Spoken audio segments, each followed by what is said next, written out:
Yo, what is going on, guys? It is your boy Silent here. Welcome back to yet again an amazing Minecraft Bedrock edition video. In today's video we are taking a look, and I'm gonna be trying to fully explain this flawless server chest shop for all of your servers out there. So there's absolutely no way that I can see to still cheat the system in comparison with other systems out there. So let's go ahead and explain how things work. Now, first of all, this is our main menu, and we use Bedrock as items right here. Now, the reason we use Bedrock instead of like any other items, well, you can change the Bedrock for any unobtainable item. Because I know Bedrock is obtainable, because I do have it in my role, so that might be an issue, so I may have to switch all of these Bedrocks out for any other unobtainable block, but there is a big reason for that. If we press this, and it will take us to the next step, but we will still have the bedrock in our inventory, which means that you can just continuously grab bedrock blocks, or if you have like diamonds as display as a buy menu selector, you could just grab millions of diamonds out of this chest if it makes sense. Um, so we change it to a, well, pretty much unobtainable block, and if we press it, we have a command that deletes every piece of bedrock out of our inventory if we're in a range of 6 of the chest. That makes it that, we can't just take bedrock out of this chest and just walk away with it, if that makes sense. The reason we do a range of 6 is because I believe it's the maximum range that you can reach a chest from. So this is the farthest. As you can see, the bedrock did get removed. Um, Now the way we do our selector menus is really quite simple. So we just press these. As you can see, we can navigate through all of these. And it is really quite simple.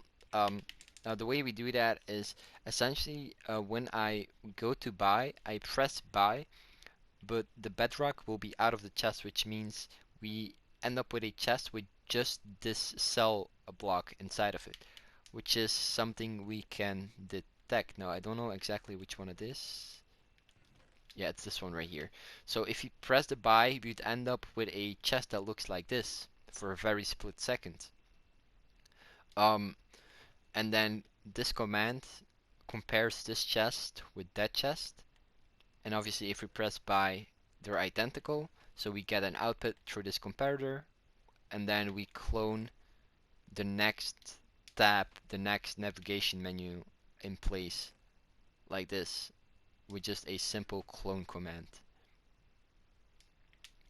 Alright, um, now, alright, the first flaw and system that we're going to be talking about is buying items. Now, the main issue with buying items is that, with other designs out there, obviously, is that you can still buy items when you don't have enough money, um, which is definitely an issue.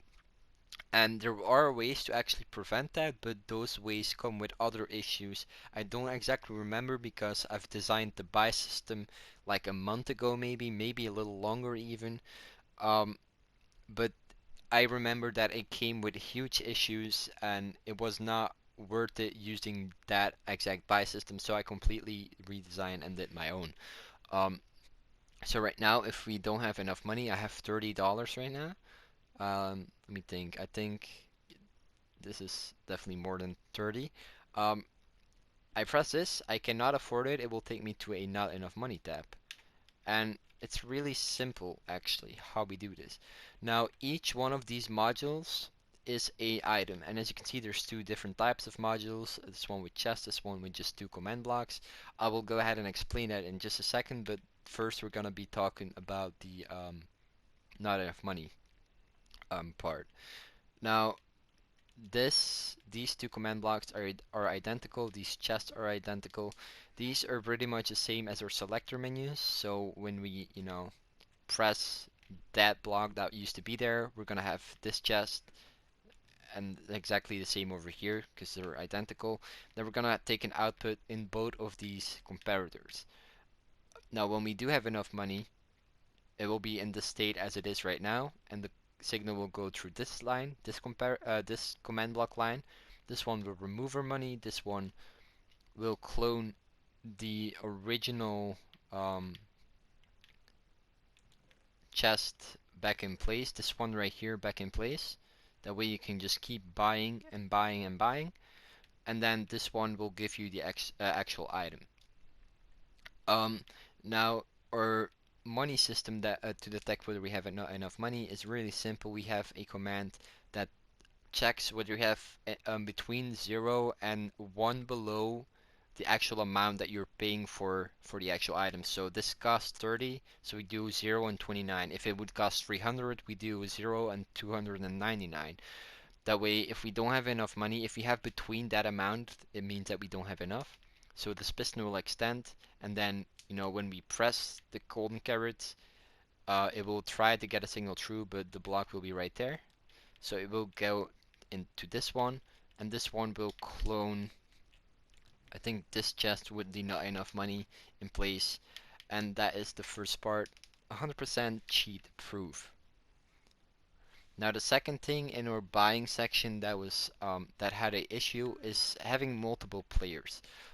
If you, let's say you're buying stuff or you're around the shop, um, and you have loads of money, and then someone else walks in behind you that doesn't have any money, he would still be able to buy stuff off of your money, essentially, which is definitely a problem. And there's another a possibility in this. It will go either off your money or off of his money. And if it goes down from his money, he will go below 0. And for some reason, and I don't know exactly why that is, but if you go below 0, you can buy anything for free. You're not paying for anything, and you could just grab anything out of this chest for free. So that is a huge issue. So we did a really simple fix, and as you can see, there are boundaries right here, and that is because we simply detect whether a player is in range of 6 of the chest, and then we put a wall like the 8 block. That way, this is 6, then 7, and then 8. We can't really put a wall on 7 because if we would I mean on 6, because we wouldn't be able to walk out and the wall wouldn't be disappearing, if that makes any sense. So we gotta put a wall like 2 blocks behind or 6 block radius, that way we can still walk out. So right now there's no wall. As soon as a player is in here, it locks behind you, making sure that no one else can walk in from behind you, if that makes sense. So that is that part fixed. And then there's the one part, the final part. Oh, wait, I'm gonna quickly explain that as well. So this is the barrier block command. So we test around armor stand A, well, the entity named A, um, for a player within a radius of 6 blocks, and we check within a range of that armor stand if there's a player. Then if there is, we will get an output and we will power this one, which will build the barrier behind you. And then when you walk away again, it will depower, which will then again turn on the storage, and then we will fill it back in with air. That way you can just walk through it again. Alright, now I will say that this is not a tutorial purposed video. I'm not sure whether I will do a full purposed tutorial on this actual design because it will take hours to make. I will probably make a world download. I'm not gonna say it's gonna be out as soon as the video uploads, but I will make it and I will probably update it at some point in the future. That way you guys can check it out and try to copy it yourself. But either way, let's go ahead and talk about their final flaw. Um, One thing that really bothered me with every chest shop out there is that you are only able to sell one item at a time. So um, essentially you'd go to like a menu like this, but on the sell section where you have, let's say, diamonds, iron, gold, whatever, and you'd be able to sell one at a time, which was really slow considering that if you have stacks of iron or stacks of whatever item you want to sell, you're going to be spending such a long time just pressing your button to sell items, which is really annoying. Um, so I switched that design first to make it that I could sell multiple. So let's say this is a menu for diamonds. Um, then we'd have 1 diamond, 32, and 64 diamonds to sell. That way I can sell 64 at a time, or 32 at a time, or one at a time, just any of these options. That way, you know, it gets the job done a lot faster. Now, there's a huge flaw with that. Um, we can detect whether we have diamonds in our inventory, but we cannot detect how many we have. So if we have diamonds, you know, this will be available, we can sell. But if we only have one diamond, the one with 64 will be open for selling as well. And you can essentially just have one diamond and press the 64 one, and you'll get paid for 64 diamonds, but you'd only actually give the system one diamond, if that makes any sense. Which means that you're kind of cheating the system a lot, but I mean a lot. Um, so in order to prevent that, I got to a whole different selling system, and that is, instead of pressing a button to sell, we're actually inserting the money that we want to use, that we want to trade into the chest. So let's just grab no, let's grab something a little bit expensive like diamonds, because I want to do show you me buying some stuff just in a bit. Um, actually need 2 stacks for this. So right now we can sell in items values of 64, of 32, of 16, and of 1. Anything that is not one of these numbers will not go in, and that makes it 100% flawless. Um, Alright, the way we do our selling system is actually really simple and very similar to any of the other systems, because we do use the test for blocks command quite a bit. So this one is checking for the 1 iron ingot. We just compare again this chest with that chest over there. If they're identical, signal goes through, which clones this chest back in place. That way you can keep on selling, and it will give you the money, which is really simple. Now, in theory, you could make it that any item value you put in there, like I just had 13, if I put 13 in there, it would go through.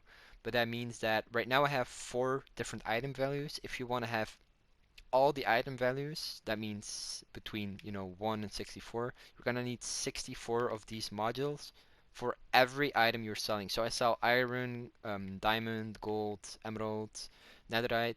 Means you're gonna have 64 of these modules per one of these blocks, which is huge and completely unnecessary. Um, and then I think that runs up about most of the important things. Now, the one thing I did not mention yet is why there is 2 different types of modules.